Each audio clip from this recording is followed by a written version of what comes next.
For decades, luxury fashion has been held hostage by the logistics of the standard. Traditional houses spend millions on physical sampling, yet millions of women are left out of the narrative. The fit crisis isn't just a design failure, it's an economic one. At Noir Star, we believe inclusivity isn't a gesture, it's a structural upgrade. By utilizing our multi-engine production method, we eliminate the need for physical sample waste.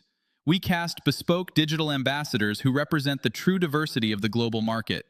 Using our identity lock technology, we demonstrate how high-end fabric drapes, moves, and breathes on every body type with skin-pore level realism. When a brand moves to a digital-first supply chain, they move from guessing to knowing.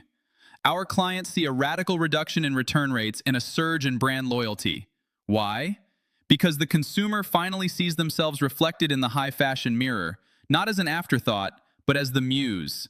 This is the reason behind Apollo, our black plus-size model, or Aura, our model with a physical disability.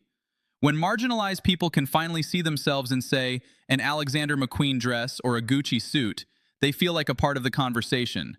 And this, in turn, turns them into customers. But don't just become inclusive for the money. Do it because it's the right thing to do. Do it to be seen as a leader. Back when I was with Nordstrom, I developed a training on disability awareness because I saw the discrimination, not only towards the public, but in the hiring practices. Pete Nordstrom showed up to one of my trainings, and after a discussion, he endorsed the program, and we've stayed in contact ever since. Luxury is the art of the perfect fit. At Noir Star Models, we are decolonizing the standard and engineering a future where style has no boundary. This is the size inclusivity revolution. This is fashion, directed. Be a part of the future. Thanks, and I'll talk to you later.